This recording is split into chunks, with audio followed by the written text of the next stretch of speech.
Welcome to the Krishna Das Pilgrim Heart Hour.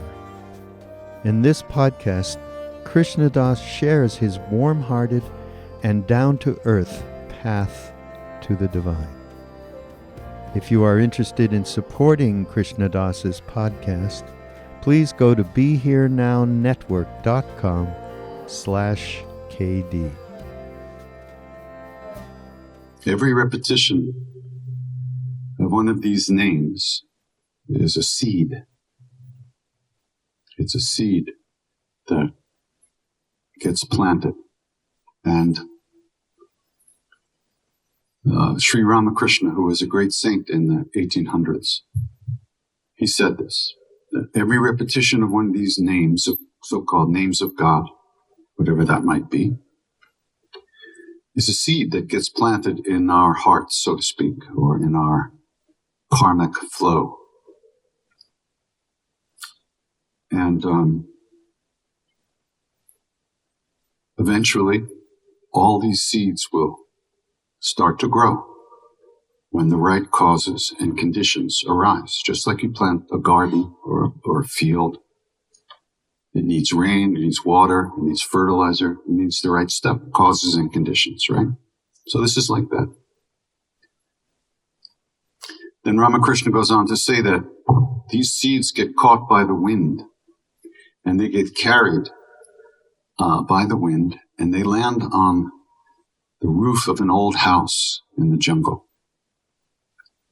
And back in the 1800s in India, some of those roofs were made from clay tiles, right? That were just baked in the sun. They weren't, what do you call it? Whatever, right? So the seeds would get caught between the tiles on the roof of this house. And then over the years and years of rain and wind and sun and all that stuff, the tiles would begin to break down and soften, right? That's when the seeds would begin to grow. That's when the causes and conditions were right. So those seeds would begin to grow. And as they grew, the roots started to grow, and they destroyed the roof of the house. You know, you've seen that in an old house, especially down here where there's a lot of humidity. And stuff starts to grow, a house is abandoned, and it starts, you know. So the seeds that we planted of the repetition of the name start to take root, the roots start to grow, and they destroy the roof of the house. And they keep growing, and they wind up destroying the walls of the house. Ramakrishna said, that house is who we think we are. You recognize who that is? Who we think we are. Me. Me is who we think we are. When you say, I'm me, or when you look in the mirror and you say, I got a zit. That's me. That's really me. But, so, the seeds of the repetition of the name grow and they destroy the roof of the house and the walls of the house. And what's left? Everything. Right. Not nothing. Everything. The walls and the roof separated inside from the outside. You from you, from you, from you. All the little houses. Right?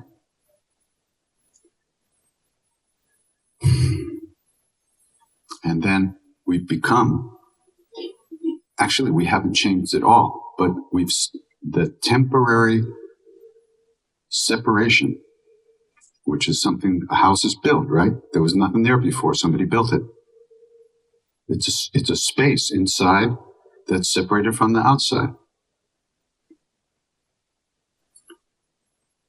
We live inside those houses most of our lives, if not all of our lives, and not all of our lives after lives after lives. We keep creating new houses for ourselves. Our karmas do. Even if we don't want to.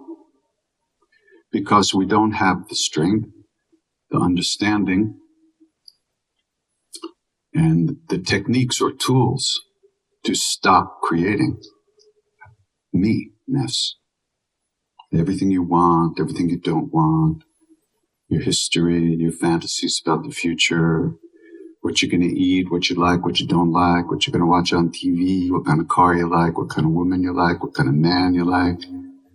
Just goes on and on and on and on, and there's nothing you can do about it. Where is it that you can shoot it and kill it? Right? Where's that thought? I don't know. Where'd it come from? Where'd it go? So you can't, so to speak, cure that type of behavior on the same level that it exists. So what do? We plant seeds when we remember. The seeds of the name or the seeds of spiritual practice that will grow, and eventually, as causes and conditions arising create the right conditions, they'll grow and they'll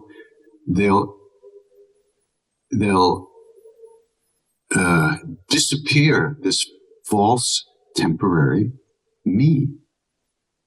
Because me is a construction of stuff, right? The walls, the roof, the refrigerator, the fancy toilet. Japanese toilets are amazing. That's all me. And there's really, why should we worry about that? Well, we don't have to. The problem is me hurts. Me hurts. Not only does me hurt me, but me hurts other people too. Because if I want food, that means somebody else can't get it. So I'm going to grab it and hold on to it and protect it. Because I believe, me believes that happiness is in limited quantities. And if somebody else has it, it means that I don't get it. So I'm going to grab and hold on to whatever makes me happy.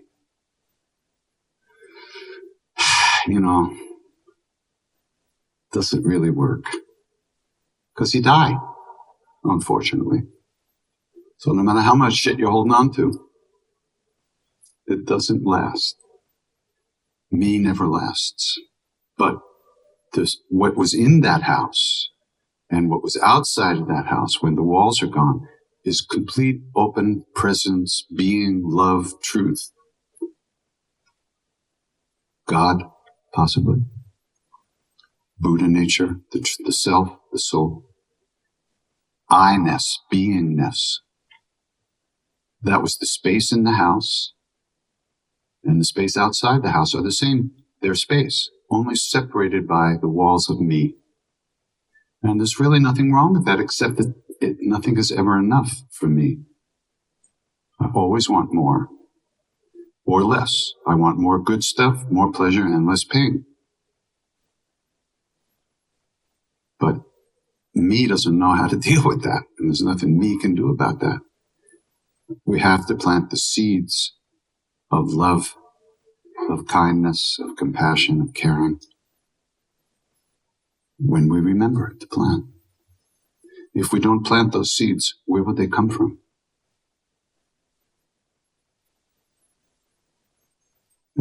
Anybody have an answer to that? Where would they come from if we ourselves don't plant the seeds?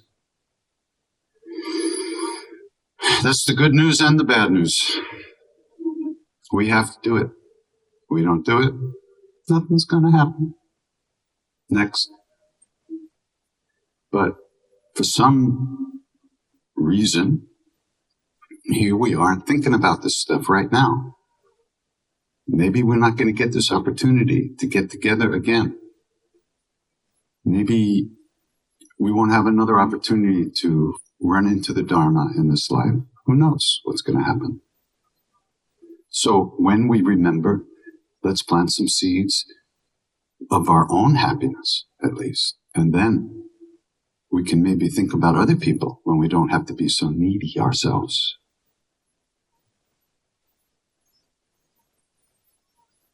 Because if we're depending on other people and outside things to make us happy, like in a relationship, if you think that person that you're in a relationship with is going to make you happy, then that person has to behave just the way you need them to behave so you'll be happy. Who could do that? It's an impossible task, although we do try all the time. So that's what spiritual life is about. It's not about finding some blissful, happy little state that you can live in and that'll never be challenged by other people or the outside world. That's impossible. I mean, it's possible to do that temporarily for maybe 20 or 30,000 years. But then it ends. What good is it if it ends? I have a really low tolerance for suffering. I don't like it.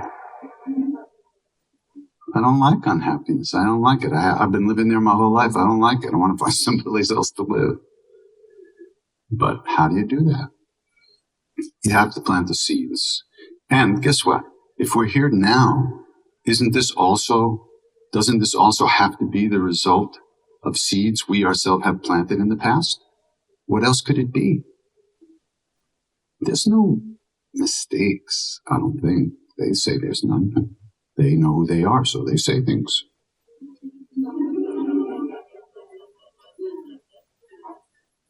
So this moment is a result of seeds that we ourselves have planted sometime. Or we couldn't be here. All of us, me too. That's good.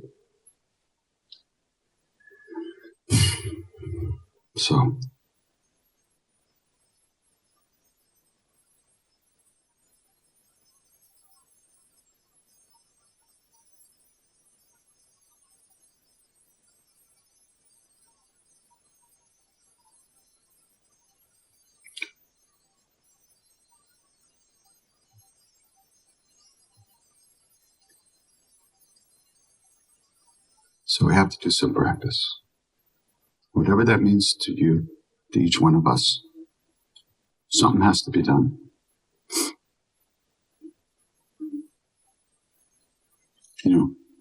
We're floating down the river towards the rapids, and we're looking at the bank of the river, and we think the bank is moving and we're still. So we make no effort to get to the bank, and then over the waterfall. Next. The clock is running. It's running, I'm sorry. It's running. So let's do what we can to get here. Now, fear doesn't help either. If things we do out of fear, that's also, because the most important thing when you plant these seeds is why you plant the seeds and your so-called intention, right? If you plant the seeds to protect you from something, then you're really building a wall. Then it's like throwing a seed out into the concrete and gets blown away into the street and never gets to take root. So our intention, why we want to do these practices, is very important. But still, we have to be ourselves. We have to be real. We can't be somebody else. We can't be all holy and everything if that's not who we really think we are. Like me. You can't be somebody else. I've tried. I was going to call my book A Failed Life. But nobody got it. Even you didn't get it. And the thing was, I failed because I tried to be everybody else except me, and I failed. At least I can still have coffee.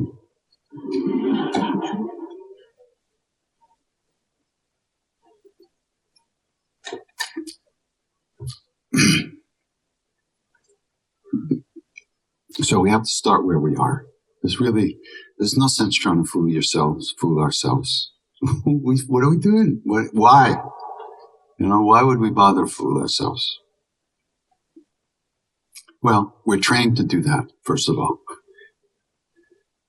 which especially if you were born on Long Island like me, definitely trained to fool yourself. Nobody on Long Island is here at all. Except somebody's here, yeah.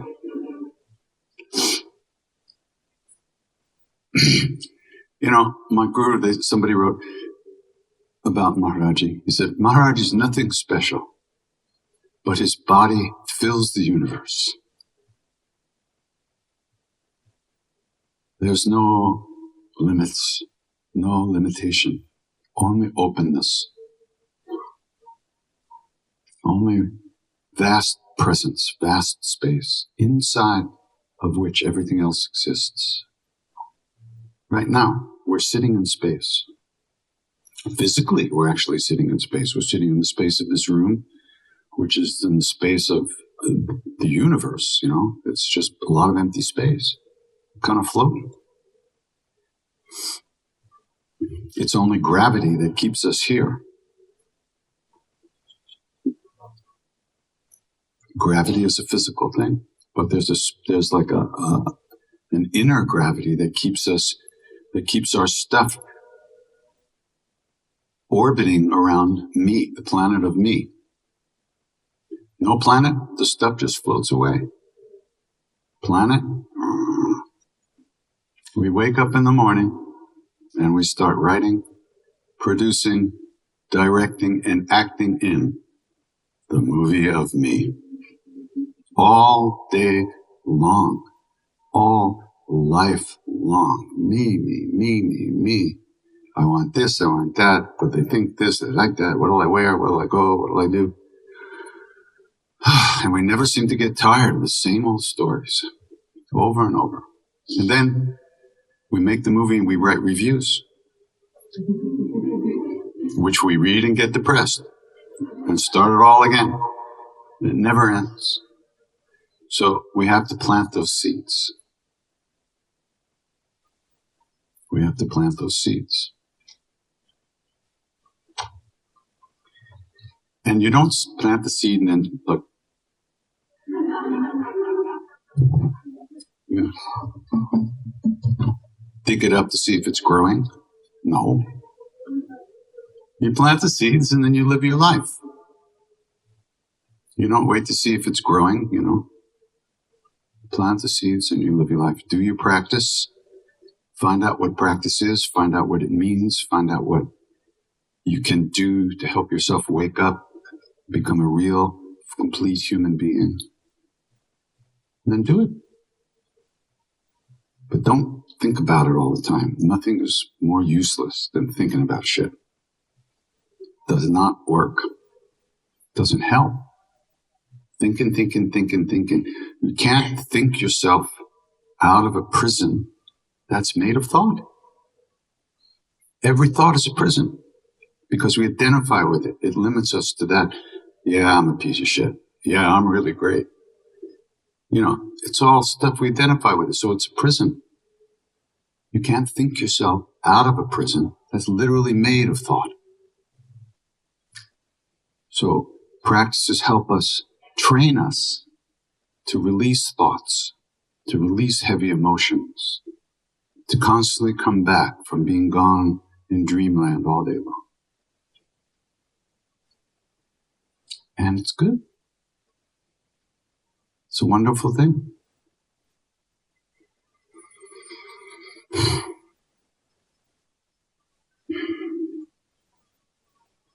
But don't think you're going to push a button and everything's going to change.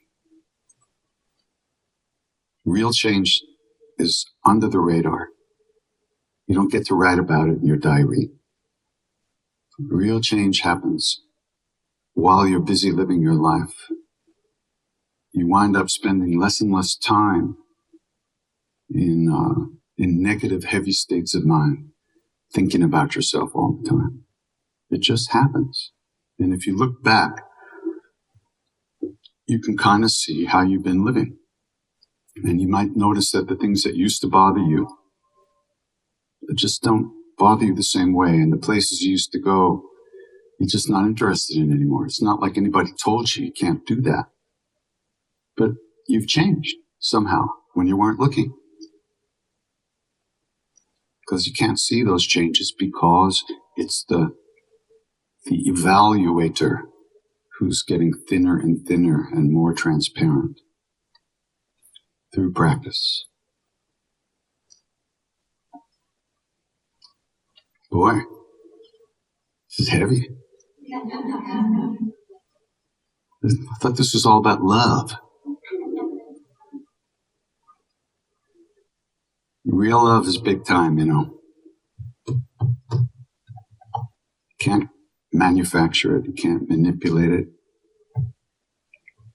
You can't force it. But we can uncover it in our own hearts, in our own lives. Because it's covered up, that's all. It's here. Because we're here. And we are that. We are that love.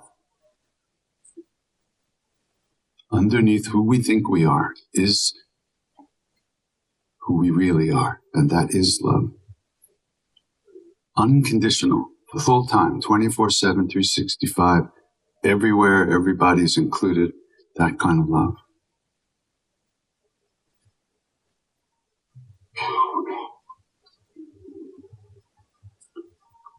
So when we're not busy thinking that we are who we think we are, which we're pretty busy most of the time, we can touch that love. We can become aware of it.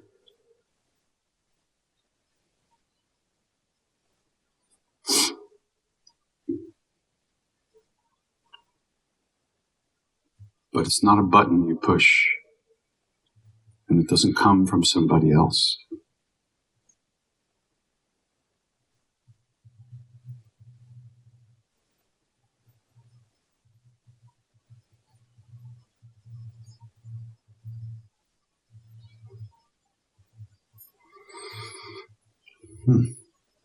You want to ask some questions, or are you too scared?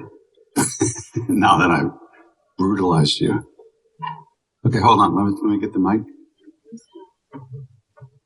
Raise your hand. We need a mic because I'm deaf and everybody has to hear. We preach love, and we really want what you just mentioned, the world to have all this love. Mm-hmm. Why is there so much hate? Because nobody's looking for love. People are trained. The world trains us to look outside of ourselves for stuff. You know. Are we fighting a war between love and hate? Well, I don't know about a war, but real love doesn't fight with anything, first of all. Real love encompasses everything and holds everything in that love. It's the egos in the world with the fear and the greed and the selfishness. It's the belief that, happiness and love, and if you get enough stuff and build big enough borders to protect yourself from other people from taking your stuff, then you'll feel good. But nobody ever feels good for long. But that's called understanding that is wisdom, and that's in short supply. And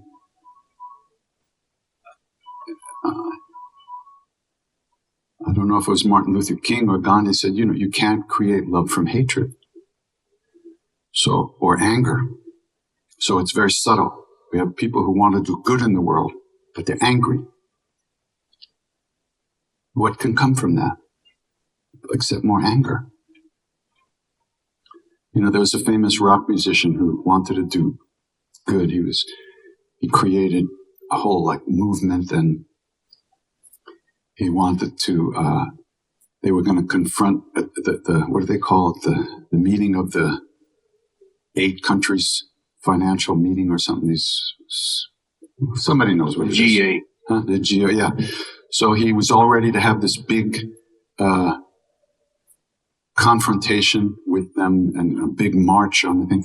And just the day before, a bomb goes off in the underground in London, and everything was shut down.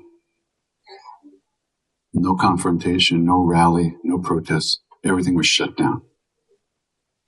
I can't say that his anger, he's a very angry guy. I can't say his anger made that bomb go off. But the situation was such that he couldn't do what he wanted to do, even though his motive was good. But there was so much violence under it that in some sense the whole atmosphere created that bomb at that moment. You know what I'm saying? So he couldn't do what he wanted to do. So if you're trying to manipulate and change, a person is just going to back off and protect themselves. But when you love somebody, when you love them by accepting who they are and seeing, and then you kind of try to look at them and you see that their actions, what's behind their actions, the fear, the unhappiness, that's behind the violence and the hatred, then your heart just, the natural effect is compassion, arises naturally. You don't have to make it happen. But it's like when you work in an office and there's this one guy in the office who's always cranky and doesn't look at everybody and he never looks at you and you always think, well, why doesn't he like me, Then somehow you find that he's got a brain tumor. That immediately you see you've been taking something personally that isn't directed at you. But we all do this all the time. So that's one of the things, that's something that will go as we quiet down and open our own hearts. Then we'll give somebody a break before we have that reaction, to fight back or take it personally. We kind of wait. There's some space in it. We might get a vote as to how we react. But that only comes from practice, a lot of practice over time. And also really wanting to figure it out, to wanting to manifest it. I often realize that people on the road, road rage, people that are angry, I have visualized, I've actually said to myself, I wonder what's wrong with that person before I even judge them. Mm-hmm. There's got to be something going on there. Maybe this person just needs a hug. Yeah. Well, I had to take the shotgun out of my car. Because one of these days I was going to shoot somebody, No, I don't have a shotgun, but, now my practice is when I drive, I try to remember that every driver on the road is His Holiness the Dalai Lama. And if His Holiness wants to cut me off, please, Your Holiness. You want that parking space? Yeah, sure, take it. Because I don't, it's like, oh. So I try, that's my practice now. Everybody's His Holiness the Dalai Lama. Every driver in the universe is. It's just one of those ways you try to short circuit those knee-jerk reactions. It's not enough to think about this stuff because that doesn't get to the knee-jerks. Practice, training, daily practice, even if it's just a little every day, trying to remember to look. That starts to soften those knee-jerk reactions because we don't get a vote over those. Somebody looks at you weird and you're just like ready to kill them. That's better than actually killing them, but it's not quite good enough,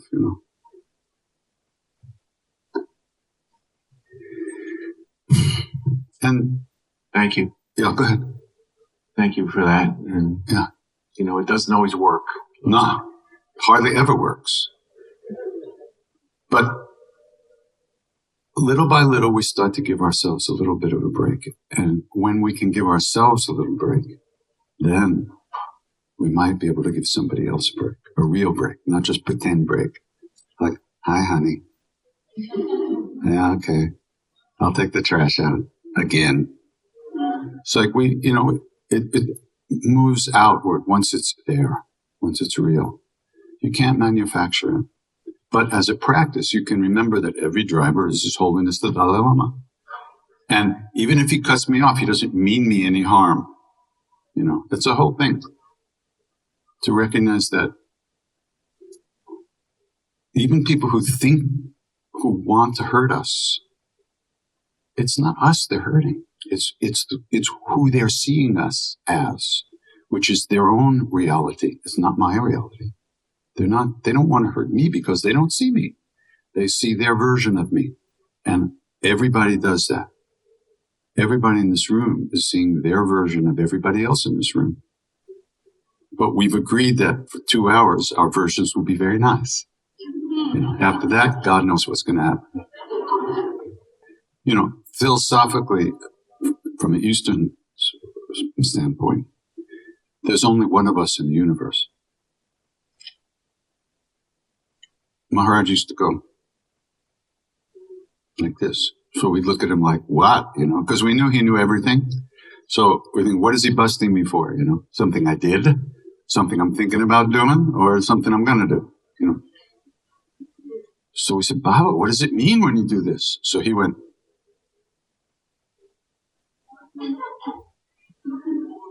what?